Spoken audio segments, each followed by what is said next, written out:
بسم اللہ الرحمن الرحیم۔ السلام علیکم ورحمۃ اللہ وبرکاتہ۔ حضرت سلیمان علیہ السلام اور بیت المقدس کی تعمیر۔ اللہ تبارک و تعالیٰ نے حضرت سلیمان علیہ السلام کو ایسی بے مثال حکومت اور سلطنت عطا کی تھی کہ صرف ساری دنیا پر ہی نہیں بلکہ جنات اور پرندوں اور ہوا پر بھی ان کی حکومت تھی، مگر ان سب سامانوں کے باوجود موت سے ان کو بھی نجات نہ تھی،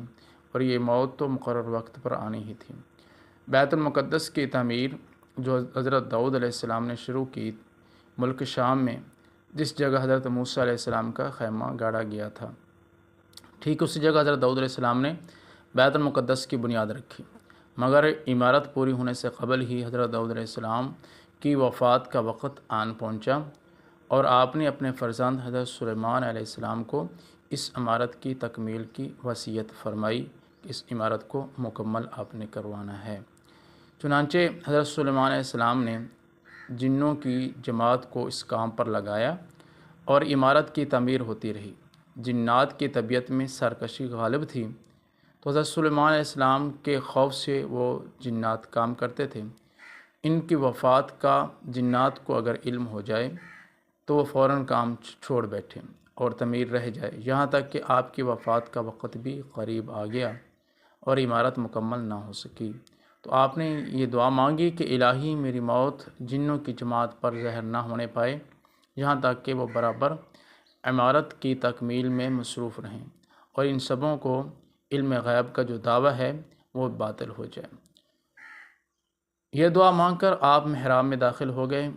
اور اپنی عادت کے مطابق اپنی لاٹھی ٹیک کر عبادت میں کھڑے ہو گئے، اور اسی حالت میں آپ کی وفات ہو گئی، مگر جنات مزدور یہ سمجھ کر کہ آپ زندہ کھڑے ہوئے ہیں برابر کام میں مصروف رہے۔ وہ یہ سمجھتے رہے کہ آپ عبادت میں ہیں، اور وہ عرصہ دراز تک آپ کا اسی حالت میں رہنا جنوں کے گروہ کے لیے کچھ ویسے حیرت اس لیے نہیں ہوا کہ وہ بارہا دیکھ چکے تھے کہ آپ ایک ایک ماہ بلکہ کبھی کبھی دو دو ماہ برابر عبادت میں کھڑے رہا کرتے تھے، یہاں تک کہ بحکم الہی دیمک نے آپ کے عصا کو کھا لیا، اور عصا گر جانے سے آپ کا جسم مبارک زمین پر آ گیا، اور اس وقت جنوں کی جماعت اور تمام انسانوں کو پتہ چلا کہ آپ کی وفات ہو گئی ہے،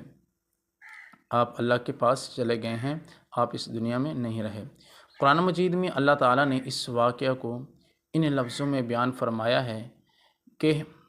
پھر جب ہم نے ان حضرت سلیمان علیہ السلام پر موت کا حکم بھیجا تو جنوں کو ان کی موت دیمک نے ہی بتائی جو ان کے عصا کو کھا رہی تھی۔ پھر جب حضرت سلیمان زمین پر آ گئے تو جنات کی حقیقت کھل کر آ گئی، اگر وہ غیب جانتے ہوتے تو وہ اس ذلت کے عذاب میں اتنی دیر تک نہ پڑے رہتے۔ تو یہ واقعہ تھا حضرت سلیمان علیہ السلام اور بیت المقدس کی تعمیر اور جنات کا بیت المقدس کو تعمیر کرنا، اور آپ علیہ السلام کی موت کا جنات کو علم نہ ہونا، یہاں تک کہ وہ تعمیر کرتے رہے۔